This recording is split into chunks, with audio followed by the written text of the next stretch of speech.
en las novelas alemanas no pasa casi nada, sino que todo el mundo se sienta y se ponen a hablar.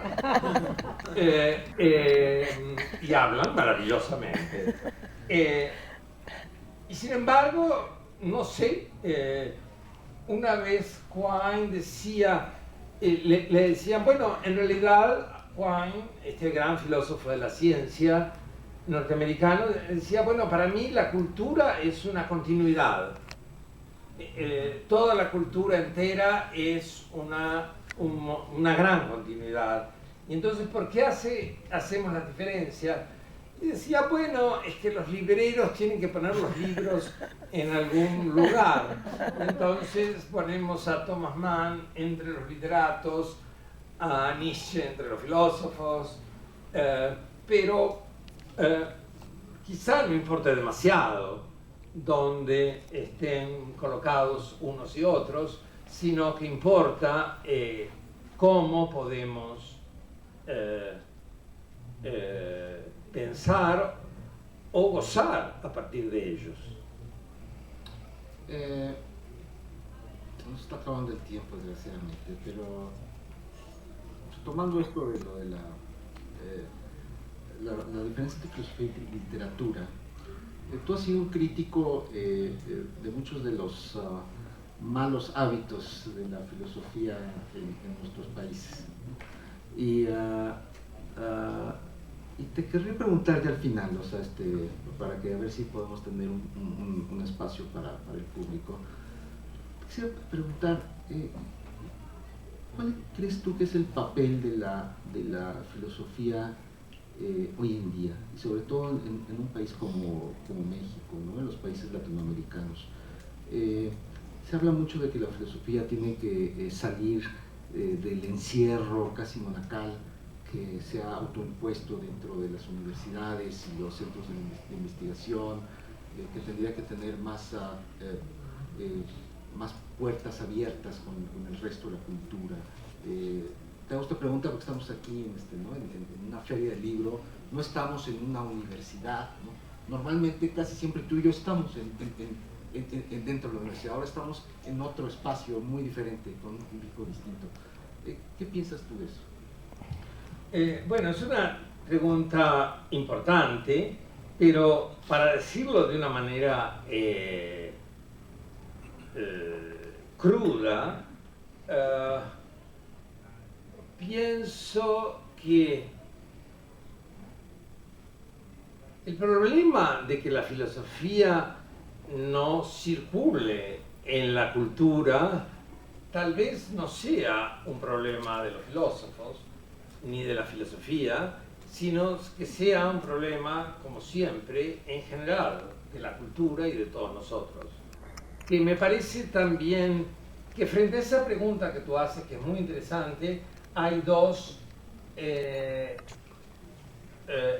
problemas dos vicios de nuevo que habría que atajar.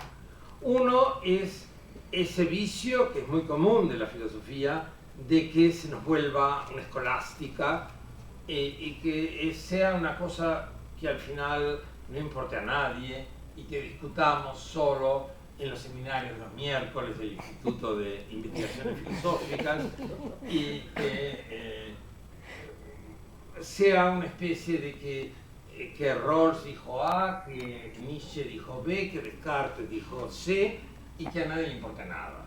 Esto es un vicio, el vicio del encerramiento, el vicio de la asfixia. Pero también hay otro vicio, que es confundir la filosofía con esa especie de culturilla que los diarios muchas veces hacen pasar por tal. Y que de pronto uno diga, no, mire, este señor es un escritor, es un periodista muy interesante del país, pero no tiene nada que ver con la filosofía, es nada más que un divulgador de ideas. Y que creo que es importante mantener la dificultad de la filosofía como un desafío. Pues aquí lo tendríamos que dejar con este desafío que nos ha lanzado Carlos Pereda, para que seamos capaces de cuestionarnos cómo debemos pensar, cómo debemos vivir. Este libro, Normatividad y Argumentación, Carlos Pereira y sus críticos, es además un ejemplo muy digno, yo diría, ¿no?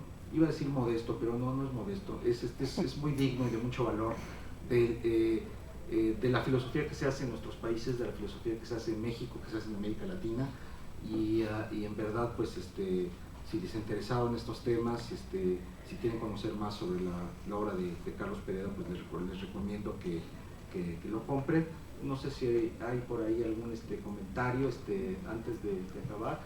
Sí, usted, sí. Sí, gracias, Carlos.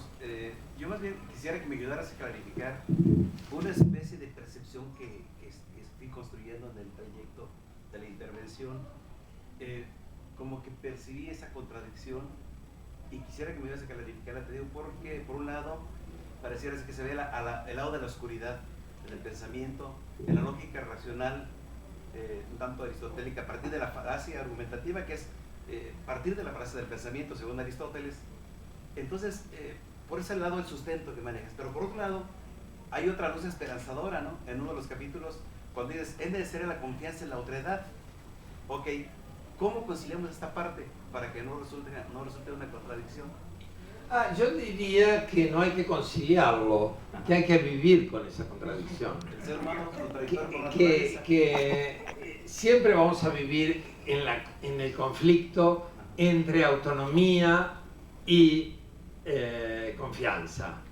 Que siempre vamos a inevitablemente que confiar, entre otras cosas, por ejemplo, para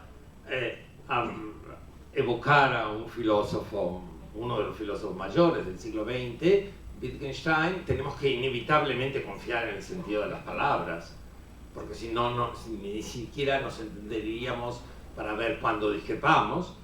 Pero por otro lado también tenemos que aprender a desconfiar. Entonces es como un ejercicio al mismo tiempo y aprender que, bueno, vamos a vivir siempre conflictos. En sentido dialéctico. Hay otra pregunta. Saludos a los dos, gracias. Voy a ser breve porque sé que aquí el tiempo es un mal amigo. Es un comentario y a partir de ahí una pregunta. El doctor Guillermo presenta también un texto en este libro y él habla muy en general, de una manera muy grata, de los pasos para convertirse en Carlos Pereira. A mí me parece que se le podría añadir uno, que es siempre ejemplificar con la misma vida un principio que usted siempre maneja y nos enseña a los que consideramos alumnos, que es el espíritu del rescate. Lo digo porque en las primeras partes de este libro, y ahí viene ya, voy a cambiar la pregunta, y yo decía, bueno, qué bueno que es un homenaje porque sus colegas son muy críticos. Quién sabe si no hubiese un homenaje cómo hubiese resultado. Pero en las respuestas, usted va considerando todos y de una manera muy pausada y lo hace. La pregunta es, a pesar de ese espíritu de rescate que usted defiende y retoma, ¿sí hubo algún artículo, alguna idea en particular que le criticaron, que usted considere que eso tiene que retomarlo para hacer otro libro o para sus viejas y decir, esto sí me choqueó positivamente, filosofía, y tengo que replantear esto? Bueno, yo diría que en la mayoría, cuando estamos en un diálogo, tenemos siempre dos tipos de respuestas. Por decirlo así, la respuesta inmediata, que uno de alguna manera trata de inevitablemente defenderse y señalar, bueno, esto que usted me dice, esta crítica que usted me hace, yo la puedo integrar de esta manera o de esta otra. Y la otra tipo de respuesta, que quizás sea la más interesante, y es la que nos queda en algún lugar de la mente, que no le quiero llamar el inconsciente o el subconsciente, sino simplemente en algún rincón de la mente que nos queda y que uno dice, bueno, esta objeción que me están haciendo no queda del todo respondida con la respuesta que yo he dado, sino que habría que seguir conversando. Y en esto diría que precisamente no hay ningún fin de la conversación, porque no hay mientras haya vida de estos animalitos humanos que somos, habrá siempre conflicto y habrá siempre conversación en torno a ellos. Es decir, me parece que algo que tenemos que siempre combatir es el fetiche de la última palabra. No, nadie dice la última palabra. Siempre lo que consideramos la última palabra va a ser penúltima. Y vamos a tener que seguir conversando. Desgraciadamente, ahora sí esa va a tener que ser la última palabra, porque vamos a tener que salir para... Muchas gracias.